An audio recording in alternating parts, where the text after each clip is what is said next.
Hi, I'm Nathan Matten, and welcome to Resync. In this show, we talk about the individual's search for meaning and the relationship that has to large systemic change in society. I asked guests to open up and be vulnerable about personal moments in their lives. So I'm with Ginny Hogan today. She's a New York City-based writer and stand-up comic. She's a contributor at The New Yorker, McSweeney's, Vulture, Hairpin, and The Establishment, and she's the editor of Little Old Lady Comedy. She's currently working on a humor book about women in tech with the William Marrow Group at HarperCollins. Margaret Atwood once tweeted one of her articles, and she says she hasn't been the same ever since. How's it going, Ginny? It's going great. How are you? Doing well. Yeah, it's a bit toasty here in San Francisco today. Oh, yeah. So it's up and down there. Yeah. But yeah, I wanted to ask, what's exciting for you and what's on your mind these days?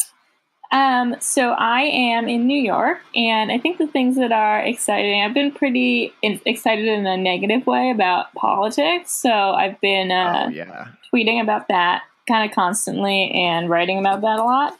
I'm working on a book, and I am pretty close to finishing it, but I have ideas for. I've sort of gotten into the arena of humor books, and I have ideas for other humor books I want to write. So that's something I'm pretty excited about. And I guess I'm trying to write a romantic comedy, just because that's kind of what I most enjoy watching. So I figured I should try to write it. So those are the things that are most exciting to me. Yeah. Well, politics is definitely something hard to avoid with the Kavanaugh things that's been happening. Yeah, exactly. How do you keep going? Right. You can't get away from it. Yeah. Yeah, totally. So I also wanted to ask you, my favorite part of your bio is this bit about Margaret Atwood retweeting you. Oh, yeah. It's interesting to me because I didn't know she was on Twitter. I actually didn't either. Yeah. And I don't see you talking about her a lot. No. So I was reading. Go ahead. Oh, yeah. I never would have thought to follow her on Twitter. Yeah. So on Wikipedia, it says she's, been someone of interest in feminist literary critics, despite her unwillingness at times to apply the label feminist to her works. Mm-hmm. She asserted in her first novel, The Edible Woman, I don't consider it feminism. I just consider it social realism. Mm-hmm. So I'm curious what you like about her retweeting you and why you put that on your bio. Yeah, to be honest, I didn't know her stance on feminism. I mean, the thing I know her most from is The Handmaid's Tale. That's the only book of hers I've read. But and to be honest, the thing I like most about The Handmaid's Tale is the television show. But the article she tweeted out of mine was about feminism. I mean, I think it might be something that older women do, where they're less likely to use the label feminist, even if they're sort of like espousing the same values. But the article she tweeted was an article called "Women Just Aren't Funny," and then it was sort of making fun of the argument that women aren't funny. Which maybe is... Yeah, I've read it. Maybe that's the sort of like social realism she's talking about. Like it takes a deliberately sexist viewpoint to... I got comments that the article was like wildly sexist from people who don't understand satire. So maybe that's why she enjoyed it. Who knows? Yeah, I think that she said in her Wikipedia too that she likes feminism in some definitions, but not in others. And so whenever anyone calls her that, she has to be like, well, what do you mean? Is what she said. I don't know. Yeah. But anyway, I thought maybe that was what you liked about her. It sounds like it was something entirely different. I mostly like that she was famous and tweeted me, tweeted my article. But I kind of can see that. I'm not someone who thinks that every single person needs to identify as, I guess, depending on the definition of feminist, but I don't find it offensive if a woman doesn't identify as a feminist. So. Got it. Very fun. Yeah. That was a pretty fun article too, about just satirizing the ways in which women are mislabeled and actually you said it better than me. I'm blanking here. Oh yeah, that people call women feminist, or say that women aren't funny all the time. Right, women aren't funny. Yeah. Thank you. I was like, I'm getting this wrong. Okay, one other kind of fun starting question. What is one of the best or most worthwhile investments you've ever made? Best and most, well, I can think of a few financially. That's probably not what you want, but I have orthotics on my shoes that really changed my life. and they cost like $400, and I deliberated for a few months on whether or not to buy them. I think that's my soundest financial investment, which is kind of sad, I guess. And then no, that's awesome. Yeah. I actually want some too. Like, I think your bed and your shoes are these like unthought about things that right? like wildly enhance your life. It's just. So what orthotics do you use? Like I want to get a pair, so I'm curious. So you can get really cheap ones at Dwayne Reed. You can get or at a drugstore for like $20. But I got custom ones that like a podiatrist fitted my feet to, and it's like it's like $400 or $500 unless you have really good health insurance. But they'll send like a mold of your feet out to a lab, and then the lab sends back orthotics, and they're really good. I've had them for like 3 years, and they've not worn down. But when they do, I'll get another pair for sure. And they fit in any shoe of yours? Yeah. You can't wear them with like sandals or something, but I mostly only wear sneakers though, so it works. Okay. I think yeah. I will have to check those out. Those are something I'm very interested in. So it's funny you said that. Yeah, I'm a huge fan. And do you have like knee pain and foot pain? Sometimes I have some foot pain. Yeah. You could go to a podiatrist and get fitted for them. They're really great. Cool. And then investment, like life investment, I think probably moving back to New York because I am, my parents like have a house here that they don't really live in. So I'm basically like squatting here for free. And I've had much more time to work on comedy than I would if I were working full time. So I would say that this has been my best kind of, I don't know if it counts as an investment, but I guess I invested in myself by quitting my tech job. Totally. Moving across the country and doing something different is an investment. Yeah. I would argue pretty soundly. Yeah. And it definitely... actually, that's a great...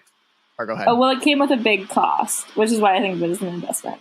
Like, the cost was my loss in tech salary and leaving behind, like, a city I was very comfortable in.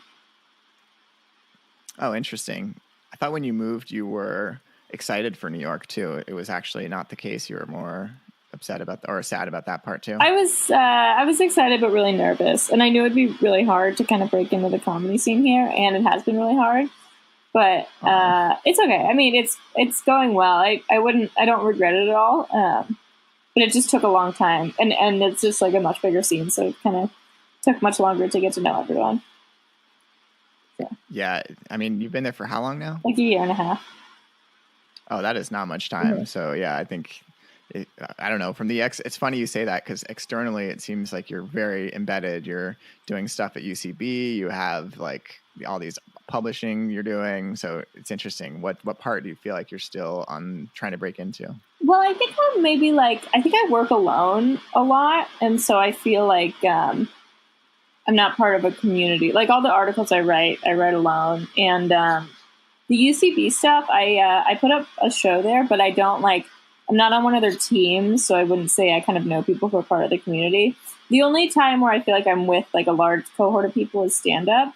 And stand-up is so many... and I'm writing this book, and I'm doing that alone. So it's kind of like a lot of the stuff I'm doing, I'm just sort of alone in my house doing it. But then stand-up is like a huge community. But yeah, I don't feel like I know everyone because it's so big. And there are so many sort of separate scenes that I feel like I don't know. I mean, I do feel like I'm pretty I feel like I'm a part of the scene now. I feel like it took forever to get there, or at least a year. Yeah. It's definitely hard too when you pour your heart into something. You're not making money. You're like, this should happen today. Yeah, exactly. Yeah. And in San Francisco, I felt like I knew everyone within 3 months.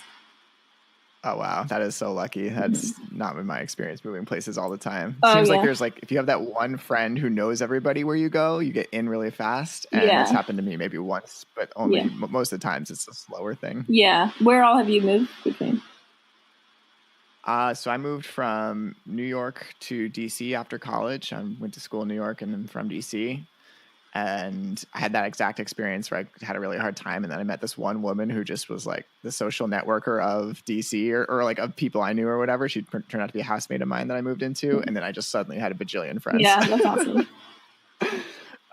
But out here in San Francisco, when I moved from DC to San Francisco 5 or 6 years ago, it's been slow. Yeah, I'm still working on that in some ways. Mm-hmm. Yeah. I don't mean that I knew everyone in San Francisco. I mean in the comedy community. Oh yeah, in your industry. Yeah. Yeah. I guess it's bigger in New York, right? San Francisco would have a smaller. Yeah, it's a lot bigger in New York. San Francisco, there are maybe like 300 comics total throughout like the whole Bay Area. And in New York, there are thousands. Yeah. Well, one inspiring quote, not from my necessarily favorite source, but Bill Gates, I think, said, "We overestimate what we can do in a year and underestimate what we can can do in 10 years." Yeah, so that's really true.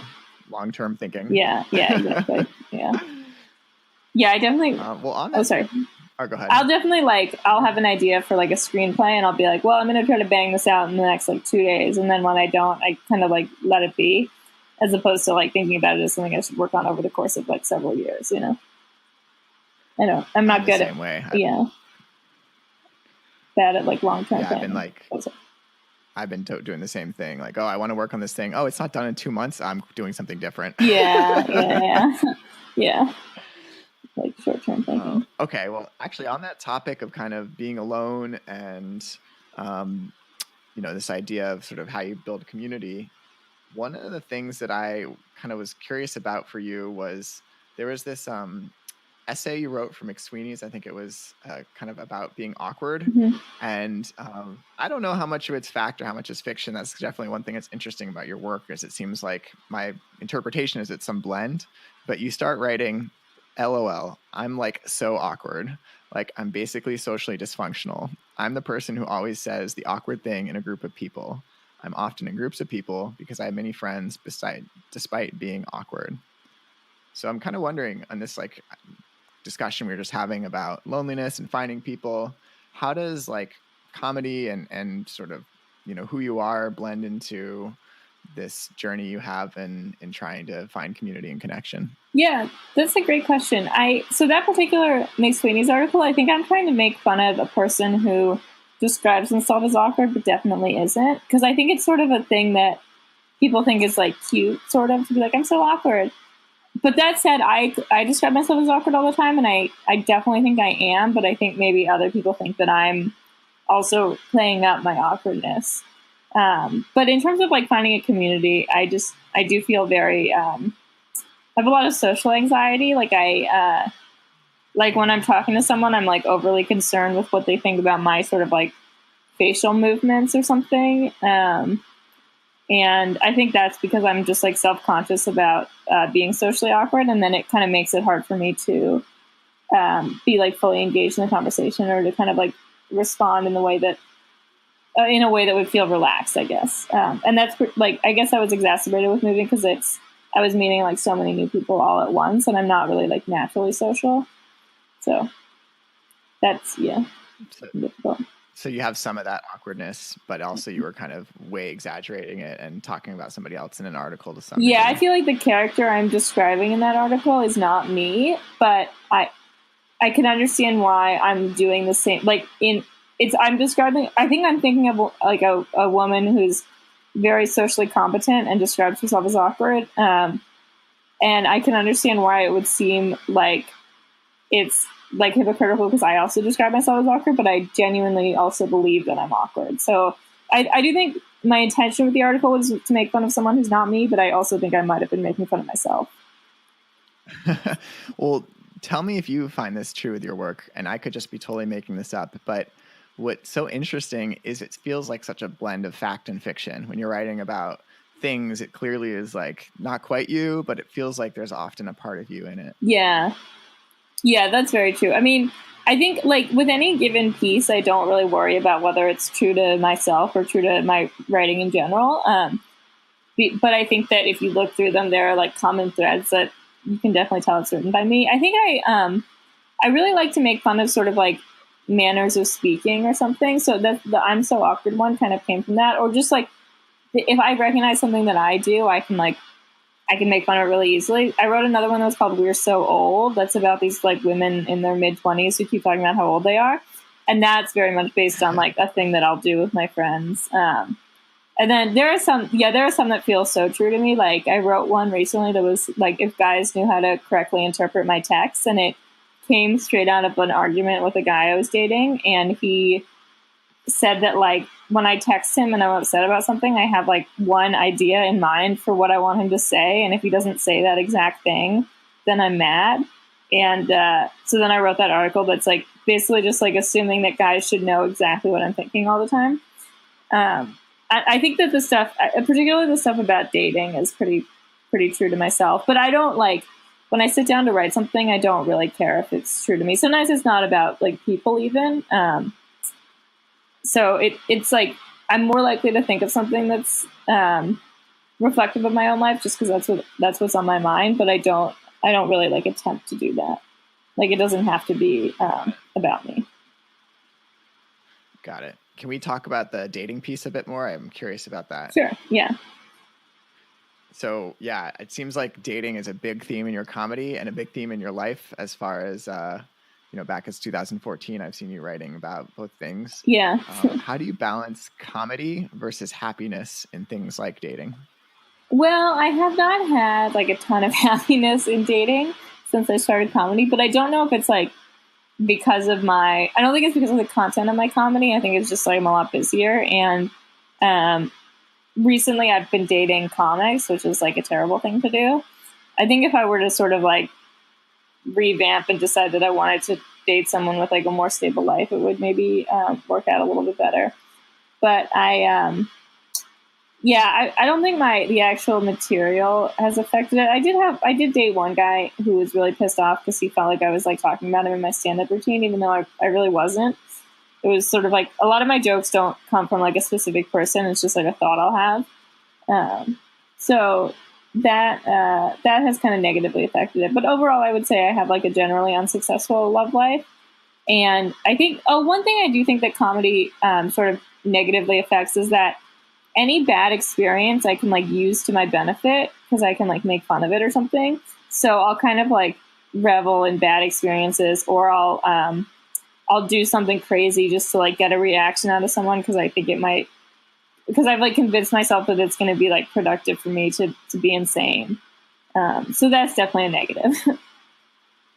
Right. Yeah. There's this like conflict I see just from reading externally. So tell me if I'm wrong, but there's this conflict I see between you successfully finding people to date and having that go where you want it to go. And then the inherentness of anything bad that happens makes for good work. And so how do you choose when you're on a date, which one to prioritize? Yeah, I definitely think on any given date, I'm like, I really want this to go well, or else it's just like a waste of time. I think I'll sort of date the wrong people because it's like I shouldn't actually date someone who's like me. Like I definitely shouldn't date like an artist because they're so self-centered and they like want, one big thing is that they want things they're probably not going to have. Like they want, like most people who are trying to become artists aren't going to be successful. So then they're ultimately going to be unhappy, and then it's going to be like difficult to be in a relationship with them. So I think it's like if I weren't among so many artists, I would have an easier time finding someone like a little more stable to date.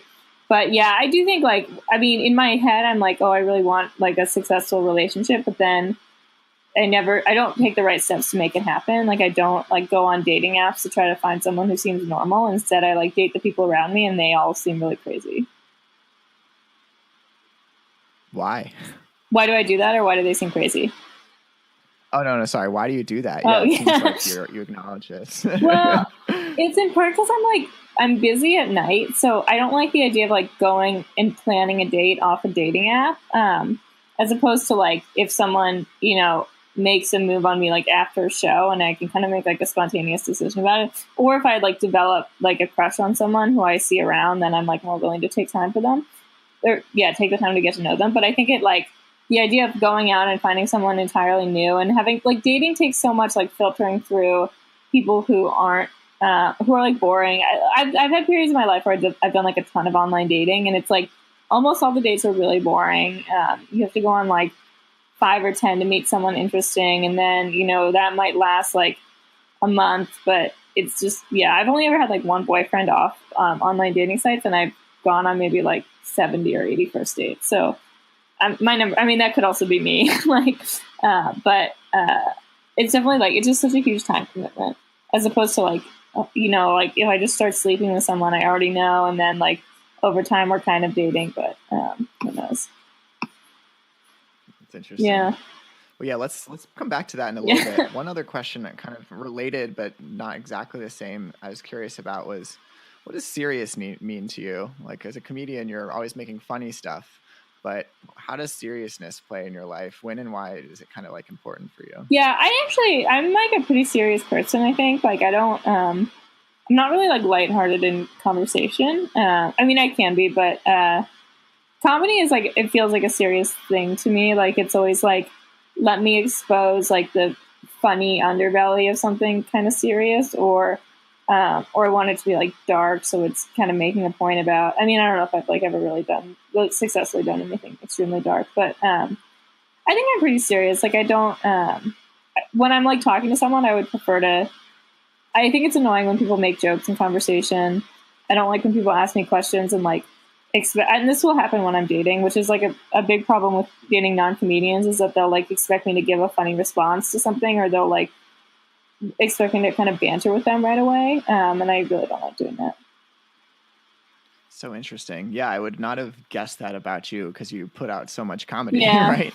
So it seems like something you'd like. I guess I'm wondering why is that? Is that, yeah, you've kind of taken this career shift and you're interested in comedy, but also you're interested in having some parts of your life that are more serious. Can you tell me a little bit more about how you see that? Yeah, well, I think the thing is that I don't think most people are funny. So especially like when I'm like, I feel like with guys a lot, like if they're like, I think guys have a weird way of interacting with like female comedians, and they they like assume that I want to banter with them and that I'll like appreciate their sense of humor. But it's like rare that I think someone is funny in conversation. So I definitely don't. If someone's not funny, then I definitely don't want to try to like banter with them. And this happens to me a lot on like if I'm on a dating app, like even before I go on the dates, like people try to open with a joke, or they'll open by asking me to tell them a joke or something, and I this just really annoys me because I think it's like it is. I think what annoys me about it is that it like assumes familiarity, and I want people to get to know me before they. I don't want people to think that they understand me because they've like read my stuff or something. Or see me do comedy. I want them to kind of like. I mean, it's like I still like. It's like on first dates, I still want guys to like ask me, like, you know, how many siblings I have and stuff. You know, like I don't want anyone to like think I think I'm a little bit like precious with my comedy, and I don't want people to think that it is like a perfect reflection of me, or that like they can like assume something about my personality from it. That is so interesting, because if you just read, when I went and was reading about you online, I get this impression that that would be a nice way to say something that you would relate to, rather than asking about your siblings. So is that, I don't know, I guess there's something in there that's kind of interesting about you, which is this like desire and craving for people to see you in a different way than you're very publicly portraying yourself. What's that about? Yeah, I mean, it's definitely not like fair of me, and I think it's also one of those things where I've correlated it with like people who are annoying for other reasons. Like, it's definitely like if someone came along and was like and I just sort of liked them and they were charming, and then they like made references to jokes I made, I think I would think it was funny. I think it's just that I think the two things like at the root are that like I'm not. It's like if someone just assumes that I am what my online persona is, then I don't know if they really would believe that I have depth, because they kind of, it's like all lighthearted sort of. And I want to be taken seriously in some ways. Like I want people to still assume I have like the same like range of emotions and the same like capacity for being serious as anyone else does. But you're right that it's like if someone, I mean, it's like I shouldn't be so hard on people who are like putting in an effort, because it is like, and I've like before first dates, people have like looked my stuff up, and I shouldn't be annoyed by it, because it's like they're doing it because they think that it's like a good way to get to know me. And I don't think it's like a bad way to get to know me. I just I'm very sensitive to people like feeling like people don't think there's more to me than that kind of. Right. Well, yeah, there definitely is a lot more to you.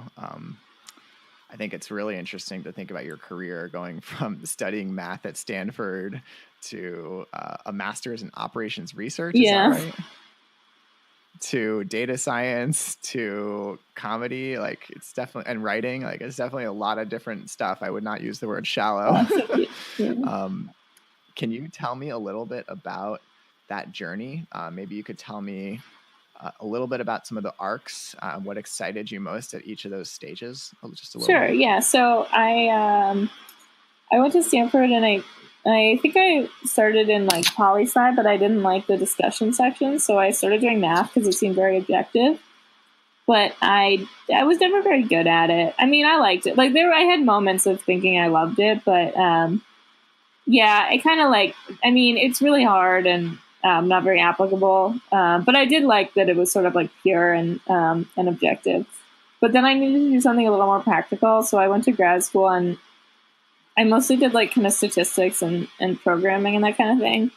And it was kind of like the data science boom at the time. I don't know if you'd still say it's the data science. You would know better than me. Like in San Francisco, is data science still like very hot?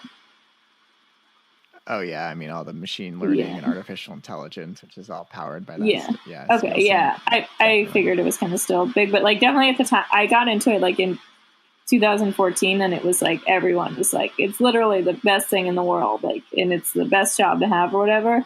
But it's ultimately like, I mean, I don't know if I didn't have like the coolest data science jobs. Like I worked at startups, and they kind of just wanted people to like make graphs and stuff. I mean, with data science, though, I had moments of really enjoying it. And I like the tech industry overall. I just kind of, because it wasn't, I had a year where I was doing stand up and doing data science, and I was like so exhausted all the time, and I was sleeping like 6 hours a night and kind of just like going all the time. And I really needed a break from that. And I didn't like, once I quit data science, I didn't miss it at all. But it is cool. I mean, I find it like it's pretty useful. I think not a lot of people like make the best use of their data. But I was at startups where we'd have a really hard time getting people to make decisions based on data. Right. Yeah. People are fundamentally rational, and then often use data to justify exactly. that rather than vice versa. Yeah. So it's tough. Tell me though, I'm curious in some of these different transitions and switches in your life, what was a bit more of your thinking? Like you said, for data science, for example, it was something everyone was saying was practical. And so you'd finish something that felt less practical. And can you just tell me a little bit more about how you landed on data science, for example? Yeah, I guess it doesn't really make sense because obviously I'm doing comedy now, and that's not practical. But I wanted to go to grad school for, there was one class in undergrad I really liked. It was like an operations research class. And so I wanted to go to grad school for that. And I think I was going to get a PhD.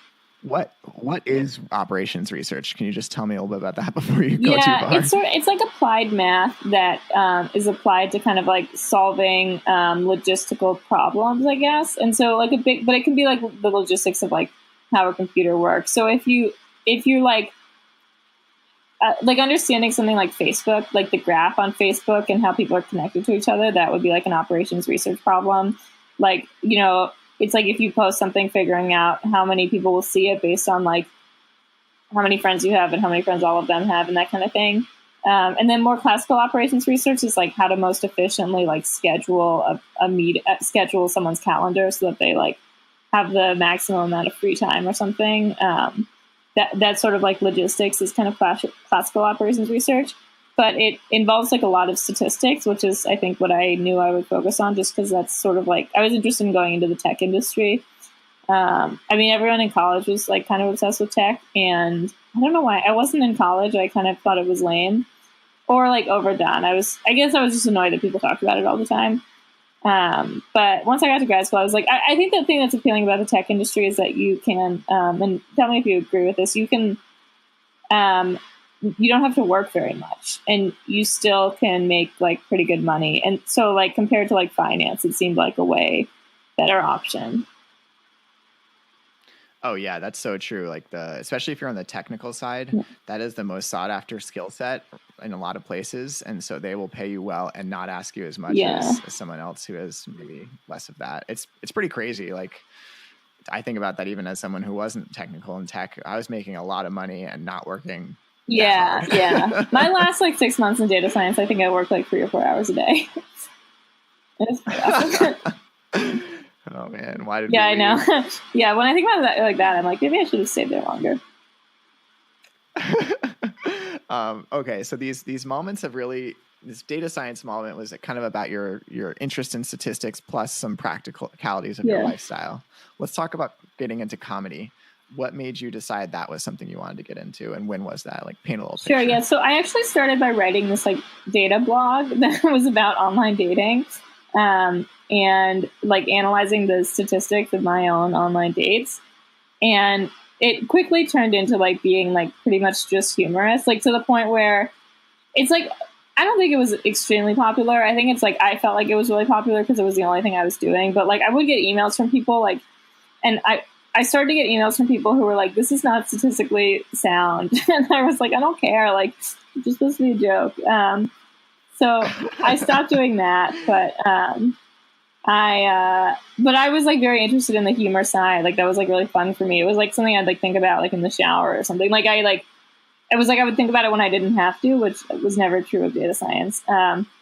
So I started doing stand-up because I had like a lull in my job where my boss left, and it was just like, it was like a disorganized startup, and there was like, I had no idea what I was supposed to be doing with my time. So I signed up for the stand-up class, and like, it was so fun. I just like the first time I went on stage, I was like pretty much addicted. Like it's weird because I'm not a performer and I had never been into performing, but I was like so obsessed with like writing jokes, and I would be so excited to like get on stage every night and like try my new jokes that I'd written that day at work usually. It was just like such a thrill. So I think I just was so bored at work that I needed another hobby, and because I already had this interest in humor writing, like stand-up just felt like a good option. So when you went up there the first time you did stand-up, did you expect it was going to be as rewarding, exciting, or what was your kind of feelings going into that yeah, moment? I was like really nervous, and I was like, well, if this goes badly, I'll just never do it again, and I don't have to ever see any of these people ever. Like, I was like, I'll just run away and never return. But I don't know if I expected to go badly. I was really nervous. I took like 2 shots beforehand. But I don't know. It was, I think I kind of felt, it was like in a class environment, and then like the show, or the first time I went on was like at an open mic that was kind of run by the class. So I knew everyone else was also going to be bad. Like, but I was very nervous. And I didn't know if it would stick. Like, I didn't know if I'd want to keep doing it, but I do. It's so funny because like, people always have stories about like, oh, I started doing stand-up and I was doing it like twice a month for a while, and then I kind of built up. But I really I started on a Wednesday, and then I did it again on Thursday, and then I didn't do it over the weekend. But then like starting on Monday, I did it like every night of the next. Like, I didn't ease into it. I was just like very obsessed with it right away. What happened? What happened with it? Like, or like, no, why? Like, tell me more about.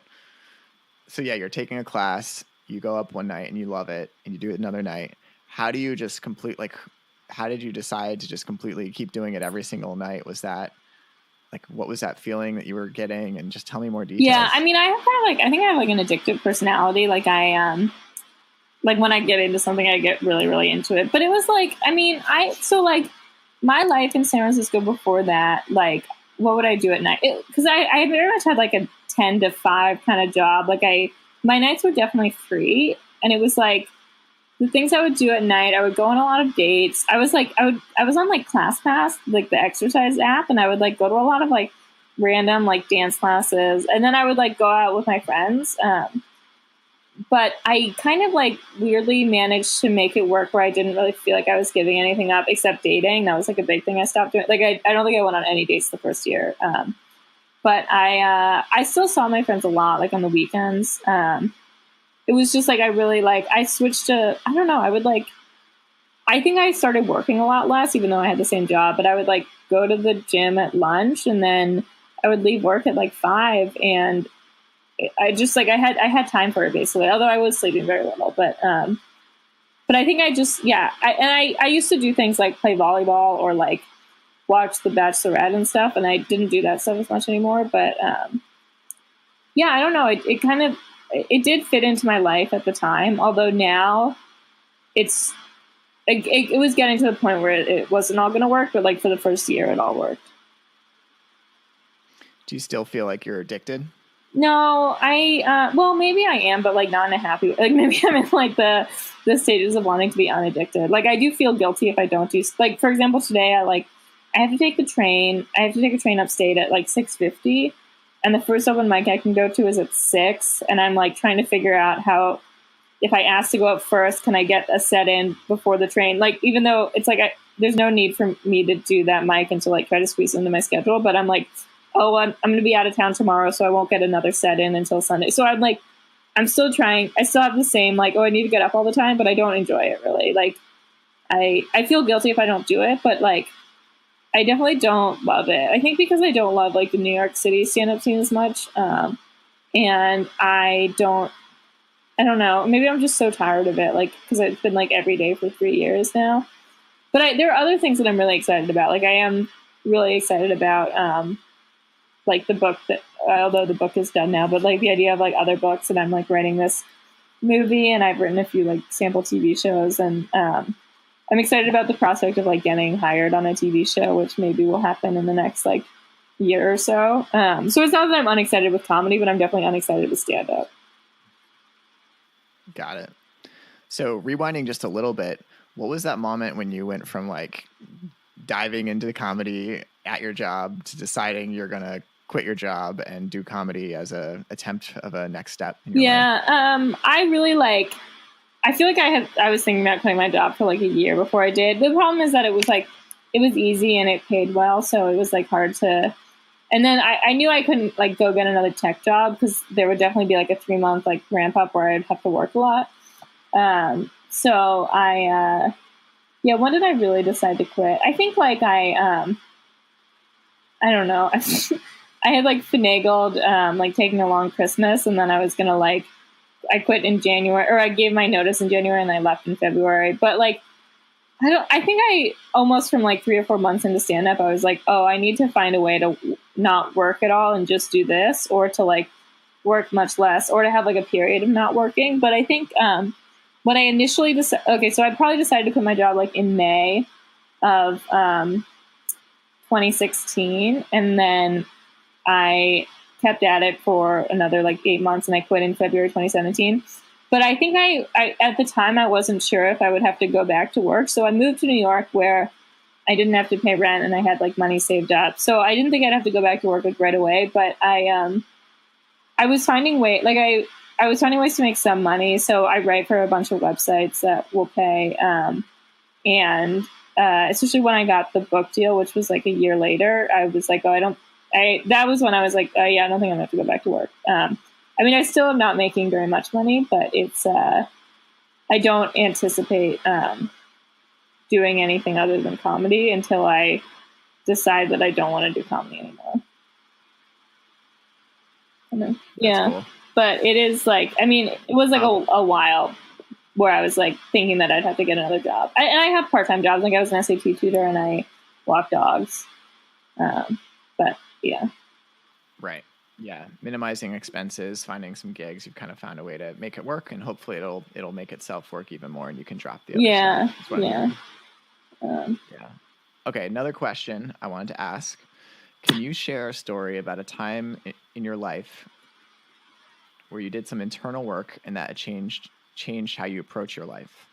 Yeah, internal work. I think I'm actually really trying to do that right now. I think in the past I had always thought of like working on myself as like eating better or like exercising or whatever, but now I'm like really trying to like do like change my thought patterns to not make myself as miserable. So I'm like in therapy and I have stopped drinking. And I'm just trying to like sort of like sit with my emotions and like understand them and figure out why because I'll just go down these like mental paths of being so miserable and like my emotions spiral out of control, and I'm trying to just like be sober all the time so that I can figure out why that's happening and like mitigate it. So this kind of feels like the biggest period of doing work on myself ever. I've also gone to like 1 million doctors in the last 5 months because I'm trying to like really every time I'm trying to like actually fix the things that are wrong instead of just like hoping they'll go away. I'm trying to think if I had like a big period of doing work on myself before this. Oh Oh, no. Okay. This is great. I'd love to hear more about this one. I just was curious what got started though, like what kicked you off in either seeing a therapist or whatever the first thing you did Yeah, was. so one thing is that I have free time now, and I even in the last couple of months I've had even more free time than I did like my first year in New York, because I felt like I was doing stand up like 6 or 7 hours a day my first year, and I definitely don't do that now. I think it's that now I feel like I am within the reach of possibly getting a full time job in the next like 6 months or a year. I don't know. I feel like I'm not gonna curse myself, whatever the phrase is, knock on wood. Like, I don't want to say that because I don't know if it'll happen, but I'm like, oh, I really kind of do want to fix a lot of these things now. Like, I don't want to just keep having, I don't want to have a full time job and then be like, oh, I should try to quit drinking or get off like anxiety medication or something. I want to do those things now and be like, and feel kind of like mentally ready to work full time again. What kicked it off? I was having like a bad reaction to my anti-anxiety medication. Like I was like my stomach hurt all the time. So I stopped taking it, and then I was like, well, I need to do some things to deal with the anxiety otherwise. So I started going to therapy, and I've been like trying to sleep better, like not drinking helps me sleep, so I don't do that anymore. Yeah, I think it was probably kicked off by my bad reaction to the anxiety medication. But now I'm like trying to meditate and stuff, and I'm trying to read a lot, and I'm trying to like check my phone less. I think, you know what? Okay, here's like a valid distinction, I guess, between now and other times I've tried to improve myself. I think I used to the only habits I used to try to quit were things that I felt like were physically bad for me. So like I would maybe like try to quit sugar, or I would try to drink less coffee or something like that, like quit soda. But now I'm realizing that there are things that might not be like physically bad for me that I should still try to do less of. So I'm like trying not to check my phone as much. I'm trying to like spend time with better people, or like trying to not have toxic friendships or toxic relationships or something. And I think I used to not think those things were as important as anything that affected my like physical health. That's Sorry, great. that's kind of muffled. That sort of stuff is no, that's not a mouthful at all. That's just really real. I appreciate you sharing that. And I was just wondering, where do you hope this goes? So I really like the way you phrased, you want to fix the things instead of just put Band-Aids on them or something like that. I'm paraphrasing a little bit. Before you, I was getting this impression, it's like before you get to this next stage where it's like you're on the cusp, and then this next stage, you want to be able to focus on these other things and not this stuff. So tell me, imagine you like you're not anxious anymore. You kind of fix these issues. How would that in your mind shift what you're able to do as a person and the impact you could have in the world? I think I'm going to be a lot more, well, I'm hoping, and I think I'm already starting to see it, like have a lot more energy, which I think that's like a result of the physical changes, like no drinking and stuff. But I think I'm hoping my concentration will improve, and I won't be distracted by like overanalyzing a toxic friendship or something, or like overanalyzing like a social interaction. I think I'm hoping to have much better concentration. And I think I'm becoming happier, even though what's weird is that my manifestation of happiness is that I'm like, I don't go out as much and I am less social, but I was doing all these social things that were making me unhappy. So I'm like, I am becoming more content, but I'm also like more reserved now, kind of. And I think that is like a good change, because ideally when I like have a 9 to 5, I'll still be writing at night, like and so I just won't have as much time to go out. So I think it's like good that I get it out of my system now, or kind of like get used to it now. But I am, it is. I'm making like slight progress, but it's slow, and it's not like I'm going to fix all my problems. Yeah, well, it's interesting to work on something that isn't addictive. You know, doing personal work is not very addictive, but it's very powerful. Yeah. So that's great. Watch out, you're clicking on the keyboard again. So we have a couple minutes left here. I wanted to ask you about what you think is funny, just to get a little answer on that. And I wanted to ask you about how people can like follow you, or what kind of, if you have any sort of taking action or things you want people to do at the end. That probably will take 5 to 10 more minutes. Do you have that time, or should I? No, I have that time. Yeah. Okay, cool. Awesome.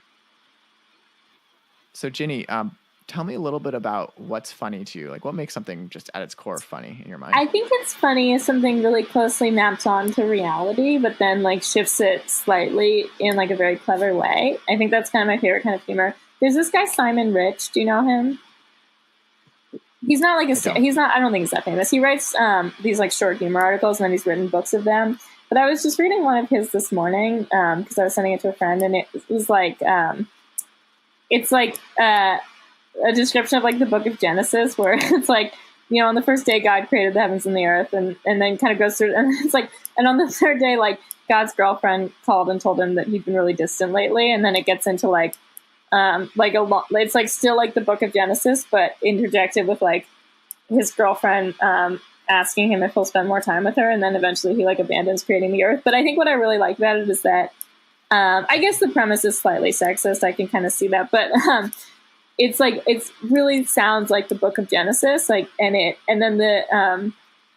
then the part about his girlfriend also really very closely maps on to like a typical relationship issue. So I just think it's so clever. I think that's what I really like something that feels so close to reality, or not even reality, but like something so close to a form that we know, but then like shifts it very slightly. Like there was another article I love. There's a McSweeney's piece called How to Talk to Your Teen About Colluding with Russia.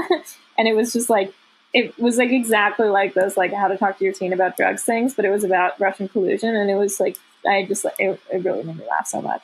I think that's what I like best. Are you clicking a mouse? Yeah, I just moved my mouse, sorry, because the computer went to sleep. Okay, I'm hearing like a more frequent I'm not thing than that. I don't know what it is. Okay, anyway, cool. That's interesting. What I'm curious about with that is it sounds like that's really about juxtaposition, what you're describing. Is this getting something next to something else, and one thing you're interested in is reality, and then there's some other juxtaposition you like, and that's what you find funny. Definitely. What about juxtaposition is interesting to you? Like, I'm just curious why that particular thing makes you laugh. I think it has to be done really well. And part of it is that, like, I've been really trying to analyze why I think this one guy, Simon Rich, is, like, by far the best at it. And I've seen other people do similar stuff that just doesn't work. And it works, but it doesn't work as well. And I'm trying to find out. I'm trying to think a lot about what he does that's so unique. But I think it's, like, I think he picks the right thing to contrast it with. And I think it's that he does both things really well. I think it's that both things that he's juxtapositioned against each other, I don't know if that's the right term, anyway, are really like perfect mappings of what they are. Like, it's like if you split them apart, they would just be the exact things that they're supposed to be. Like, one would just be a description of like a girlfriend trying to get her boyfriend to spend more time with her, and the other would be like the Book of Genesis. And then the way that he's melded them together sort of preserves that while still like making it a fluid piece. Like, it doesn't feel like the two styles are it's kind of still this, it's all one style, I guess. I don't know what's specifically funny about it to me. I think it's that I think it's so clever that maybe I just really enjoy reading it. It's kind of like it will just like make me smile the whole time, and I'm surprised by it. Like, it's, even though those things are familiar, there's still an element of surprise, which I think is, but it's hard because I wish I could tell you what I thought was funny about it, because I have been like, especially actually like really specifically this one writer who maybe I'm just obsessed with. I've been thinking a lot about what he does that's so great, because I would like to do it, but it's hard for, I think I don't have a great understanding of what's so funny about it. That's just learning a craft, is continuing to study these things. I think what I hear you say is this kind of like chill or something inside of you that happens when you see these two almost like parallel, like if you imagine two pieces of stained glass or two pieces of glass, and then they come together and there's like that Venn diagram overlap thing, but they're much more complex and interesting objects. And so then seeing all of that just gives you these like chills, or at least that's what I'm hearing you say. Yeah. Cool. Yeah. I think that's a good description. Great. Well, I know we're almost out of time, so I did want to ask you, how would you like people to engage with you, or is there any action you would like people to take as they're trying to think about finding purpose and meaning in their lives, and how, you know, what they can learn from you, or how they can best engage with you in general? Yeah. I don't know if there's very much people can learn from me. I don't know if I can think of like a platform I have that's like particularly educational. if people want to engage with me, I engage a lot on Twitter. My handle is Ginny Hogan _. I didn't get the handle I wanted, obviously. But how can people? Yeah, I mean, I would definitely I welcome emails from anyone, but I don't. Yeah, I don't know if I have good good advice for people or anything. But my email is in my Twitter if anyone does want to contact me. Great, and I can attest you're I'm very very active active there. And with more time, I did want to ask you about the other Ginny Hogan, who I spent a little time looking at. But in any case, we'll have to save that for another time. Thank you. Thank you. Yeah, Thanks so much awesome. for coming Thank you so on. much.